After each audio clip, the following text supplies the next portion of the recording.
오늘은 비범한 믿음으로 가족을 구원한 라합, 비범한 믿음으로 가족을 구원한 라합이라는 제목으로 말씀을 나누겠습니다. 오늘 본문은 여호수아가 여리고성을 점령하기 이전에 두 정탐꾼을 보내어서 여리고성을 특별히 정탐하는 군사 작전 이야기입니다. 여러분, 이 여리고라는 지역은 이스라엘 민족이 이제 가나안 땅에 들어가기 위해서 요단 동편을 들어올 때 물리쳤던, 특별히 아모리 왕 시온이 통치했던 그런 도시 중에 하나입니다. 그런데 이 아모리 왕국하면 굉장히 폭력적이고 도덕적으로는 철저히 타락한 나라였습니다. 1929년도에 특별히 발굴되었던 우가릿 토판이라는 그런 자료에 보면 가나안 지역의 문화 그리고 종교에 대해서 기록을 하고 있는데요. 이 당시의 여리고는 우상 숭배 그리고 또 음란, 남색, 그러니까 동성 연애가 가득했다는 거죠. 그러니까 성적으로 타락하고 아주 문란한 도시가 바로 이 여리고였다는 겁니다. 더군다나 여러분, 여기는 하나님을 섬기는 곳이 아니라 바알을 섬기는 곳입니다. 바알을 섬긴다는 건 뭐냐면, 바알의 신전에는 뭐가 있냐면 신전 창녀가 있었습니다. 그러니까 바알을 숭배하는 것은, 바알 신이 가장 기뻐하는 것은 바알 신을 숭배하기 위해 왔던 사람들이 이 신전에 있는 창녀들과 성적인 관계를 갖는 거죠. 그런 모습들을 바알 신이 아주 좋아한다 해서 이 바알 신 신전에는 이런 신전에서 창녀의 역할을 하는 사람들이 굉장히 많았습니다. 그러니까 얼마나 이 여리고 이 도시가 성적으로 타락한 도시인지 그것을 여실히 보여주고 있는, 그러니까 완전히 종교까지 타락한 그런 도시다라는 것들을 우리에게 잘 말해주고 있습니다. 여러분, 그런데 하나님께서는 왜 이런 가나안 땅, 여러분, 이런 가나안 땅에 초입에 있는 이 여리고성을 취할 수 있는 권리를 이스라엘에게 주셨을까요? 창세기 15장 16절로 우리들이 하나님께서 이스라엘 사람들에게 이 가나안 땅을 주시는 약속의 말씀을 우리가 듣기 위해서 돌아가 봐야 합니다. 아브라함에게 하나님께서 약속을 하지요. 여러분, 그때 약속한 게 뭐냐면 너희들이 애굽에서 4대까지 살다가 돌아올 것이다. 그런데 왜 지금 이 가나안 땅을 너희들에게 주지 않고 애굽에서 4대까지 살고 난 이후에 이 가나안 땅을 너희들에게 주느냐? 그 이유를 딱 이렇게 설명합니다. 아직 이 가나안 땅이 죄가 가득하지 않았기 때문에. 그러니까 하나님께서 이스라엘 백성들에게 가나안 땅을 주는 건 이스라엘 백성들의 입장에서 해석하면 축복이죠. 우리가 살 수 있는 땅을 주시니까요. 그런데 이 가나안 땅에 살고 있는 사람들의 입장에서 봤을 때에는 왜 우리가 살고 있는 땅을 빼앗아서 우리가 알지도 못하는 저 사람들에게 이 땅을 우리가 빼앗게 합니까? 억울함을 호소할 수 있겠죠. 여러분, 그런데 중요한 건 뭐냐면 하나님께서 이스라엘 백성들에게는 가나안 땅을 축복으로 주는 거고요. 더 나아가 가나안에 살고 있었던 7 족속들 원주민들에게는 하나님께서 그들이 죄가 가득해서 죄를 심판하기 위해서 그들의 땅을 빼앗기게 하는, 그래서 원래 하나님의 계획은 뭐였냐면 죄를 짓는 그들 더 이상 돌이킬 수 없고 하나님께서 아무리 회개할 수 있는 기회를 줘도 회개하지 않았을 때에는 하나님께서 취하는 조치가 뭐냐면 멸망시키는 거죠. 소돔과 고모라는 그래서 불로 멸망을 시켰고 노아의 시대 때는 물로 멸망을 시켰던 겁니다. 그러니까 이 가나안 땅은 우리가 잠깐 이 여리고라는 가나안 땅에 있는 여리고라는 것을 살펴봤지만 성적으로 완전히 타락해서, 여러분 어떻게 보면 그 시대가 마지막 타락에 보리로 하는 게 종교 아니겠습니까? 근데 종교까지도 완전히 성적으로 타락해 버려서 이 종교 안에 그야말로 성적인 여러분 타락이 이 종교에 색채를 끼워버리는 그 정도로 이 여리고성이 죄가 가득한 거죠. 그래서 하나님께서 이 가나안 땅은 하나님께서 도저히 회개의 기회를 줘도 회개하지 않아서 여러분 그들을 멸망시키는 겁니다. 그래서 하나님께서 이 가나안 땅을 들어갈 때 이 가나안 땅에 있는 사람은 물론이고 짐승들 아무것도 남기지 말고 다 멸망시켜버리라, 다 죽여라 라고 했던 이유가 뭐냐면 하나라도 남겨 있으면 그들 때문에 이 가나안 땅에 들어가는 이스라엘 백성들도 타락하게 되기 때문에 그렇습니다. 여러분, 마치 곰팡이의 균이, 여러분 크든 적든 상관없이 곰팡이의 균이 하나 우리 가운데 들어오면 여러분 그 곰팡이는 우리도 모르는 사이에 반드시 다 곰팡이로 퍼져가 버리듯이 하나님께서 이 가나안 땅에 있는 이 죄가 더 이상 하나님께서 돌이킬 수 있는 기회를 줄 만한 죄가 아니라 하나님께서 심판하지 않으면 안 될 그런 여러분 극악무도한 죄이기 때문에 하나님께서 이들을 멸망시키는 겁니다. 그러니까 지금 이때는 어떤 때냐면 이 아모리 족속, 특별히 이 가나안 땅에 살고 있는 이 아모리 족속이 죄가 가득한 때예요. 더 이상 회개의 기회를 줘도 무의미한 그런 때였다는 거지요. 그래서 여호수아가 모세를 대신해서 이스라엘 백성들을 데리고 이 가나안 땅에 이제 들어갈 때가 바로 이런 죄가 가득한 때였다는 겁니다.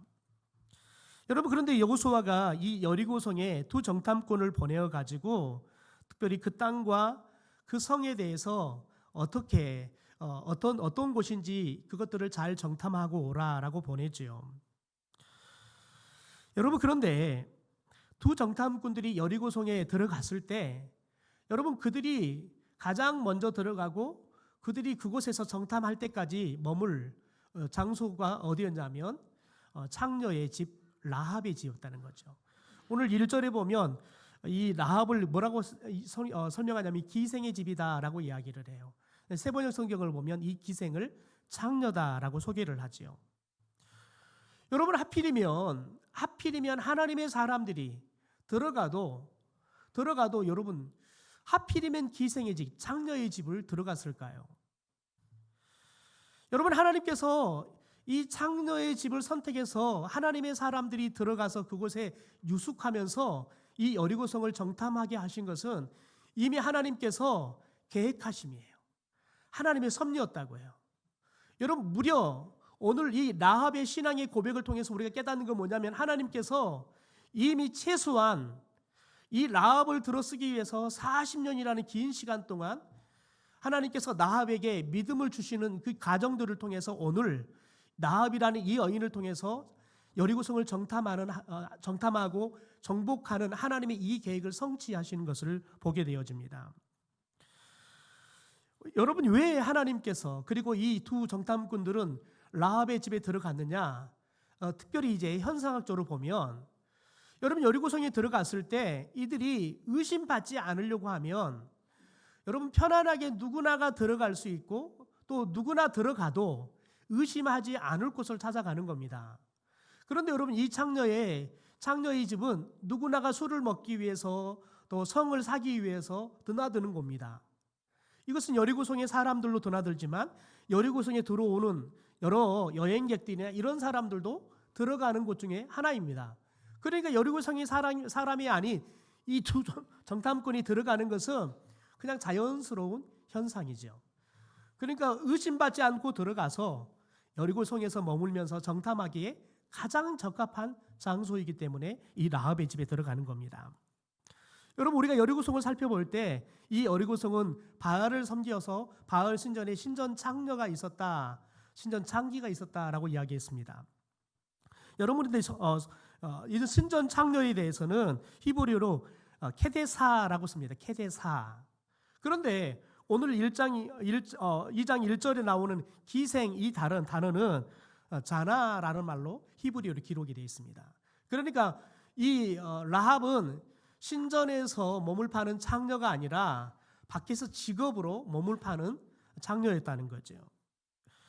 여러분, 여리고에서 창녀도 계급이 있었어요.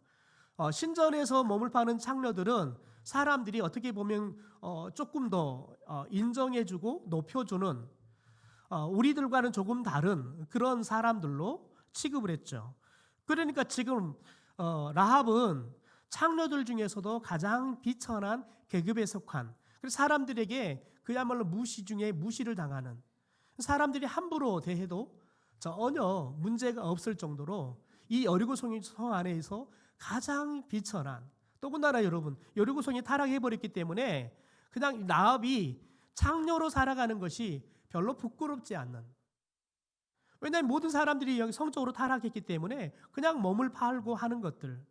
왜냐하면 라합은 지금 남자들에게 몸을 팔지만 여러분 여리고성에는 남자들이 남자들과 성관계를 갖는 뭐 이런 동성연애까지도 아주 유행한 그런 도시였기 때문에 여러분 장녀로 몸을 판다는 것이 부끄럽지 않는 그런 일이었음에도 불구하고 사람들은 여러분 본인이 돈을 주고 성을 사기 때문에 아주 가볍게 생각하고 그냥 쉽게 대하는 비천한 인생 중에 비천한 인생이 바로 라합이었다는 겁니다. 더군다나 여러분 여리고성이 하나님께서 이제 제가 가득해서 하나님께서 이 여리고성에 하나님께서 어떻게 보면 멸망을 하기 위한 이 여리고성을 심판하기 위해서 지금 이스라엘 백성들을 보내는 겁니다.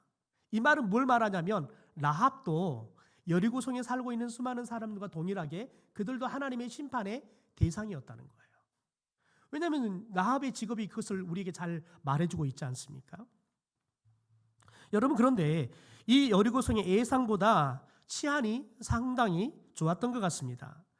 왜냐하면 정탐꾼들이 이 여리고성에 나름대로 잘 잠입해서 들어갔다 생각하고 자기들이 이 라합의 창녀의 집 라합에 들어가면 그냥 여행객들이 누구나 들어올 수 있고 장사하는 사람들이 누구나 들어오기 때문에 자기들을 그렇게 생각할 거라고 생각했어요. 여러분 그런데 여러분 2절 들어가자마자 2절에 보면 이 왕에까지 여리고성의 왕에까지 이 이스라엘의 정탐꾼들이 여리고성을 정탐하기 위해서 잠입해 들어왔다는 이 사실이 보고가 돼요. 그래서 왕이 자신들의 군사를 보내가지고 이 라합을 자신에게 나오게 합니다. 어떻게 나오게 하냐면 너희 집에 들어간 그 정탐꾼들을 데리고 내게 나와라 명령을 내리지요. 여러분 그런데 추상 같은 왕의 명령입니다. 추상 같은 왕의 명령이고 더군다나 여러분 지금 라합은 여리고성에서 가장 비천한 가장 힘없는 여인입니다. 그런 보통의 사람 같으면 여러분 왕이 명령하면 왕이 바르지 않는 명령을 해도 법적으로 하자가 있는 명령을 해도 왕의 그 권위 아래 그냥 자연스럽게 복종하는 게 여러분 그게 순리예요. 여러분 그런데 라합이 왕의 명령을 듣지 않습니다. 여러분 오히려 놀랍게 라합은 정탐꾼들을 숨겨주기로 결정하지요. 그리고 지혜를 발휘합니다. 여러분 왕이 보낸 군사들이 왔지만 여러분 라합은 그들에게 속이죠. 그렇다. 우리 집에 그들이 들어왔다. 그런데 그들이 이미 우리 집에서 나갔다. 더군다나 성 밖으로 이미 나가버렸다. 지금 당신들이 쫓아간다 그러면 아마 따라잡을 수 있을 것이다. 그러니까 지금 성 밖으로 그들을 한번 추격해 봐라 라고 이야기를 하죠. 여러분 그런데 라합은 이 두 정탐꾼을 여러분 집 밖으로 쫓아낸 게 아닙니다. 자기 집 옥상에 널어놨던 3대 아래에다가 숨겨놨습니다. 그런데 여러분 이 여인이 왕이 보낸 군사들 앞에서 이렇게 태연하게 거짓말을 하는 겁니다. 여러분 이게 어떻게 가능한 겁니까? 이 사람들을 숨겨줘가지고 자기가 얻을 수 있는 게 아무것도 없어요. 이 사람들이 자기가 아무리 숨겨줘서 생명을 구한다 하더라도 자기에게 뭘 해주겠습니까? 해줄 게 아무것도 없는 거죠. 그런데 라합은 목숨을 걸고 이 두 정탐꾼을 살려주는 일들을 하게 되어집니다. 여러분 라합이 목숨을 걸고 정탐꾼들을 숨겨준 이유가 뭘까요? 여러분 잘못하면 자신도 죽지만 자신의 가족들, 아버지, 어머니, 형제들로 다 죽습니다. 그런데 여러분 자신과 온 가족들의 목숨을 걸고 이 두 정탐꾼들을 숨겨준 이유가 뭐냐는 거예요. 여러분 오늘 9절에 라합이 정탐꾼들에게서 돌아와서 놀라운 고백을 합니다. 우리 현대어 성경으로 함께 같이 한번 읽어보시죠. 시작. 나는 당신들의 하나님이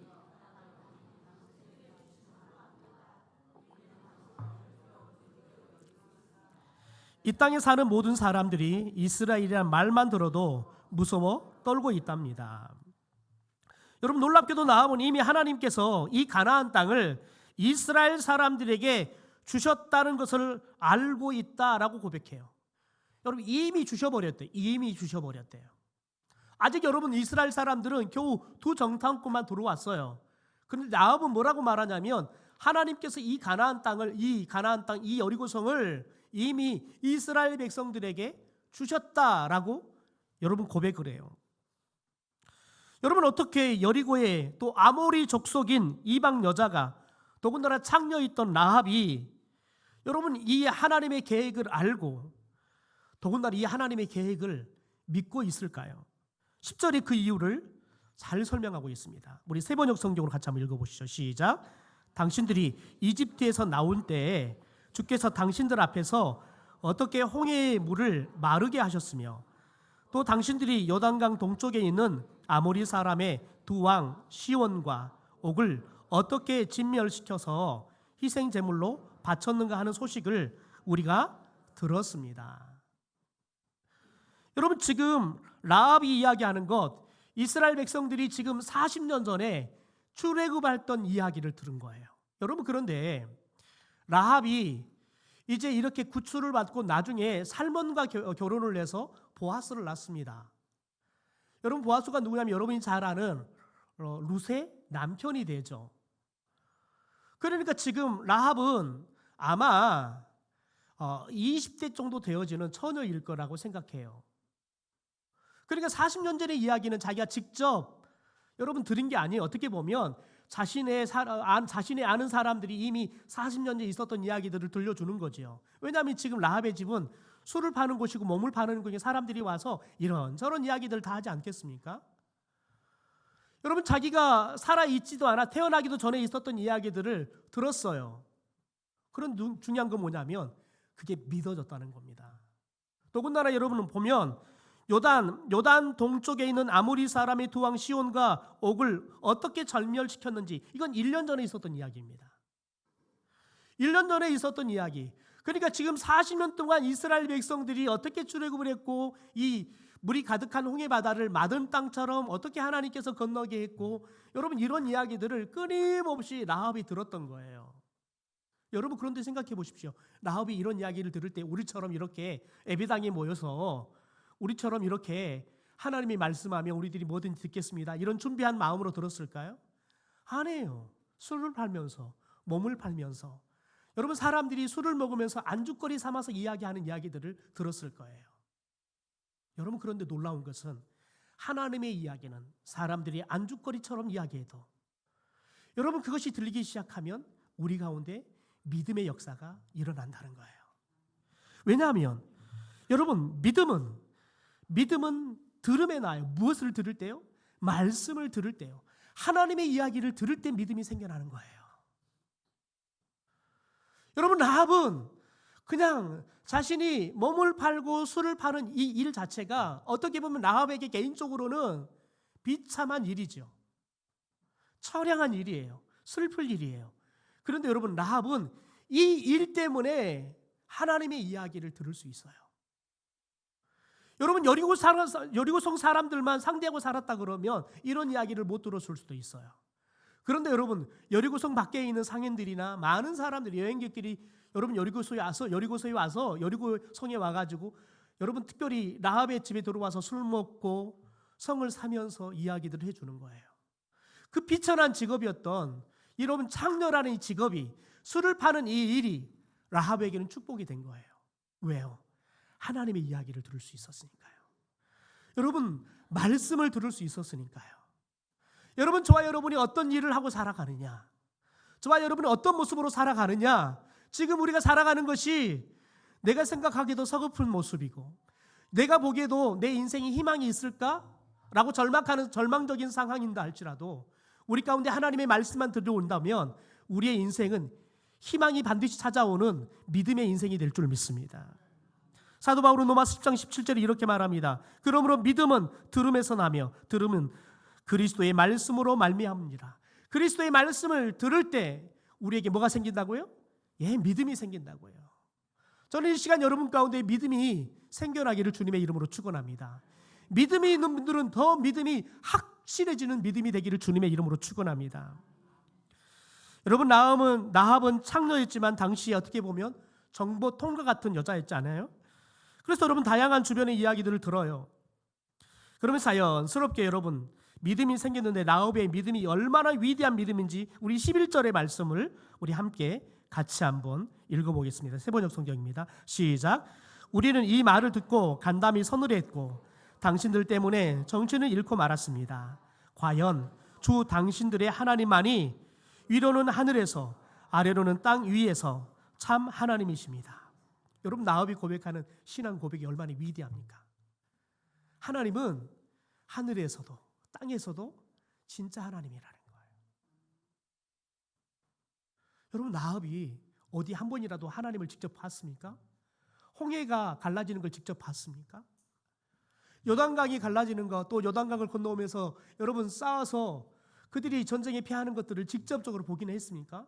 전쟁터에 나간 적도 없습니다. 사람들이 들려주는 이야기를 들었을 뿐입니다. 여러분, 그러나 여러분은 하나님이 주시는 믿음은 소문으로도 우리가 하나님의 이야기를 듣고 말씀을 들으면 우리 가운데 믿음이 생기도록 역사하실 줄 믿습니다. 여러분, 주 당신들의 하나님만이 참 하나님이다. 여러분, 라합이 이 고백을 해요. 이건 뭐냐면 하나님이 이제는 나의 하나님이라는 거예요. 라합이 여러분 차마 겸손히 그렇게 이야기해요. 주 당신들의 하나님만이 참 하나님입니다.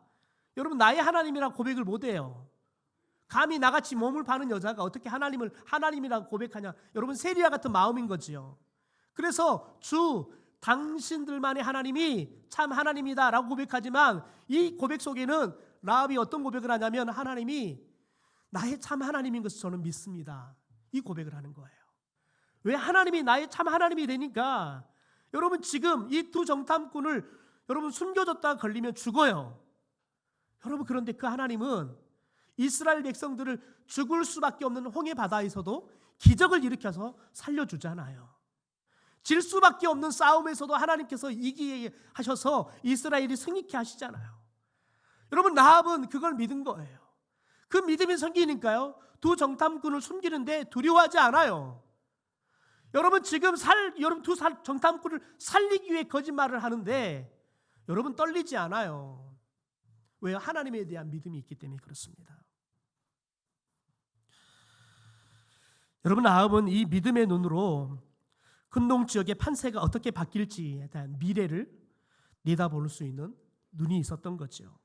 아직 여러분 이 가나안 땅이 하나님이 이스라엘 백성들에게 주지 않았어요.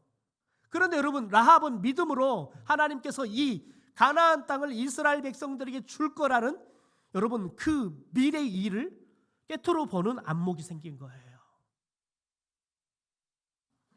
여러분, 믿음이야말로 하나님이 이끄시는 역사의 흐름을 파악할 수 있는 영적 안목을 우리 가운데 주실 줄 믿습니다. 라합의 비범한 믿음은 바로 이 비천한 자신의 삶이 완전히 바뀔 수 있음을 보게 하는 믿음이 되게 합니다. 여러분, 오늘 라합의 이 사건을 통해서 우리는 믿음이 무언가를 알게 됩니다. 여러분, 성경에 믿음에 대한 말씀들이 많이 나오는데 히브리서 11장 1절에 보면 믿음을 이렇게 정의하죠. 같이 한번 읽어보겠습니다. 믿음은 바라는 것들의 실상이요 보이지 않는 것들의 증거니.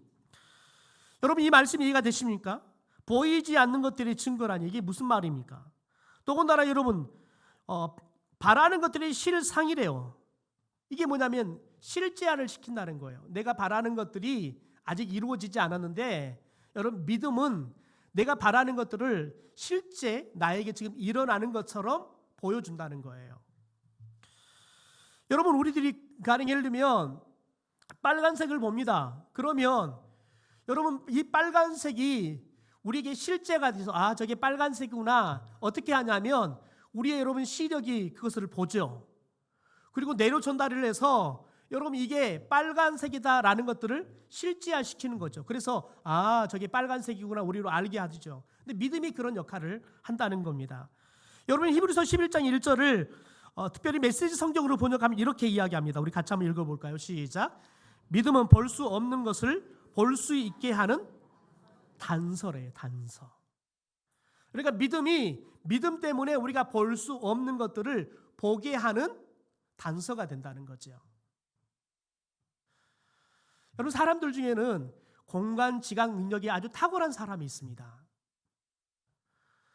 여러분, 가령 예를 들면 여러분은 지금 이 강단 밑이 어떻게 구조로 되어 있는지 여러분 아십니까? 여러분 이것을 잘 아는 사람이 있어요. 여러분 저희 교회 와서 몇 분의 영상 음향업자들이 이렇게 봤는데요.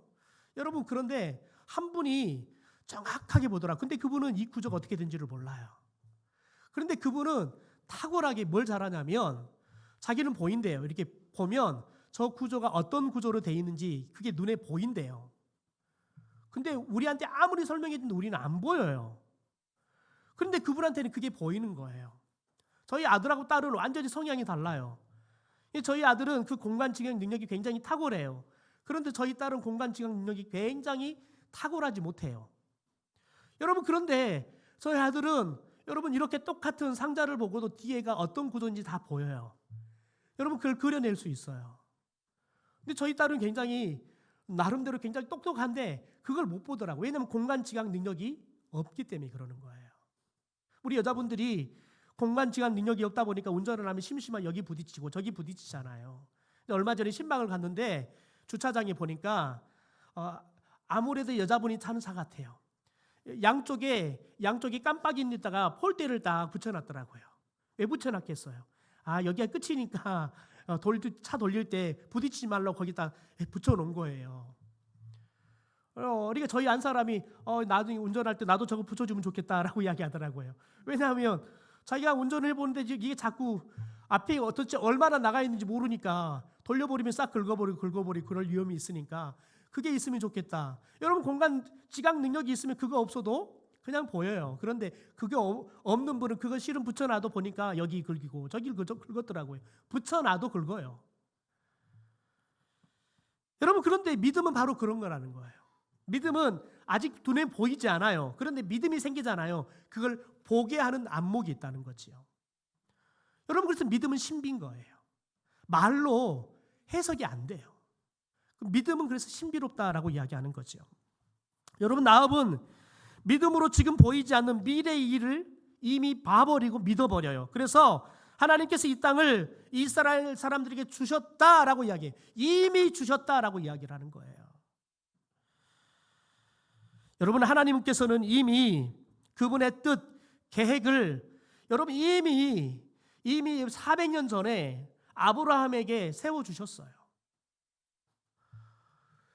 하나님의 계획은 이미 하나님이 400년 전에 이미 세워놓았다는 거죠. 여러분 그런데 라합이 그것을 믿음으로 믿게 됐다는 거예요. 알게 됐다는 거예요. 여러분 히브리서 11장 31절에 보면 이 라합에 대한 이야기를 합니다. 우리 같이 한번 읽어볼까요? 시작. 믿음으로 기생 라합은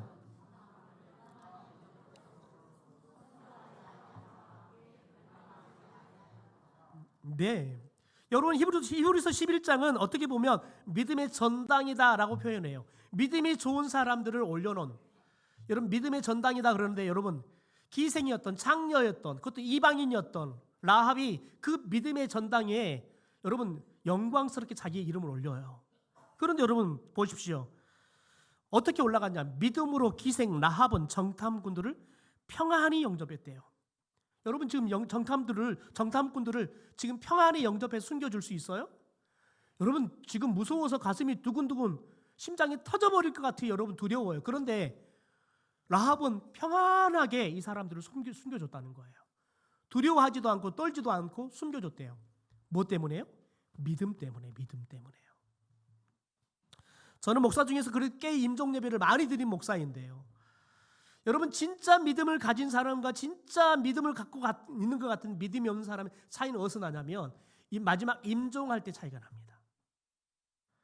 여러분 마지막 임종할 때 믿음에 있는 사람들은 여러분 마지막 임종할 때 여러분 믿음의 고백을 합니다. 때로는 눈을 뜰 수도 없고 때로는 여러분 말을 할 수도 없어요. 그렇게 아파서 죽고 가요. 그럼에도 불구하고 마지막 임종 예배를 드리면 대부분의 사람들이 대개 두 가지 반응을 보입니다. 하나는 제 손을 꼭 붙잡습니다. 또 하나는 눈을 뜨지 못하는 그렇게 눈 뜰 힘도 없는 사람들이 눈물을 흘려가면서 마지막 죽습니다. 여러분 그런데 그들이 흘리는 마지막 눈물은 가족들을 감동시켜요. 저는 믿지 않는 자녀들이 아버지가 마지막 죽어가면서 목사가 임종기도 하는데 아버지가 눈물을 흘린 걸 보면서 딸들이 믿음이 생기더라고요. 아버지의 눈물을 보고 믿는 사람들로 봤어요. 여러분 마지막 죽어갈 때 믿음 있는 사람들은 반드시 증거를 남겨요.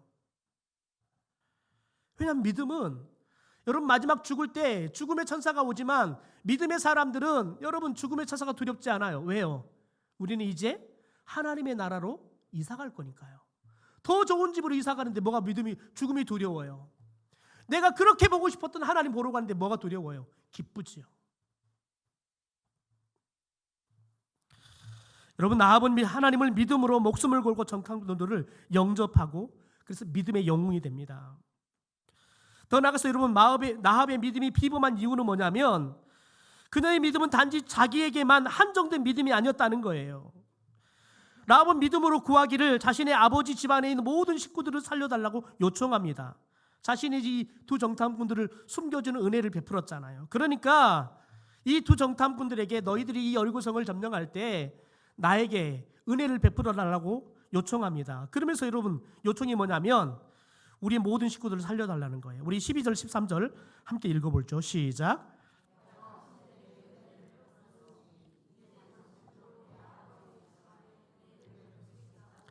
주 앞에서 맹세를 하시고 그것을 지키겠다는 확실한 징표를 나에게 주십시오. 그리고 나의 부모와 형제 자매들과 그들에게 속한 모든 식구를 살려주시고 죽지 않도록 우리의 생명을 구하여 주십시오. 여러분 나합은 자기 혼자 살자고 생각하지 않아요. 생각해 보십시오. 여러분의 형제들 중에서 몸을 팔고 술을 파는 직장을 갖고 있다, 직업을 갖고 있다. 얼마나 가족들이 여러분 그런 가족을 좋아할까요? 아마 가까이 하지 않을 거예요. 멀리 할 거예요. 개인 너 때문에 우리 집안이 부끄럽다. 가까이 하지 않을 거예요. 여러분 그런데 라합은 자기만 살지 않아요. 라합이 가진 믿음은 자기뿐만 아니라 온 가족들을 구원해야 한다는 여러분 가족들을 궁일이 여기는 마음을 갖게 돼요. 그래서 여러분 두 정탐꾼들에게 당신들이 들어올 때 보증하라 증표를 내놔라는 거예요. 우리 가족들을 다 구원하라고요. 여러분 보십시오. 아버지, 어머니, 형제, 자매 그들에게 속한 모든 식구를 살려달래요. 우리 모든 식구를 살려달래요.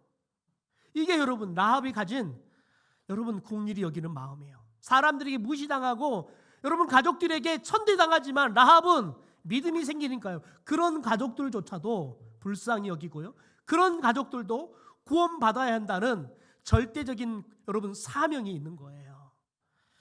여러분 저와 여러분에게 하나님이 믿음을 주시면서 이런 마음을 갖게 하시는 은혜가 있게 되기를 소망합니다. 때로는 나를 무시하고 나를 여러분 천대하지만 하나님이 저와 여러분에게 믿음을 줄 때 하나님이 우리 가운데 구원을 베풀 때 저들도 하나님이 구원해 주셔야 한다라는 긍휼히 여기는 마음을 우리 가운데 주시기를 주님의 이름으로 축원합니다. 여러분 산상수훈의 말씀 가운데 예수님이 복에 대한 이야기를 할 때 복 중에 하나가 뭐냐면 긍휼히 여기는 마음이에요.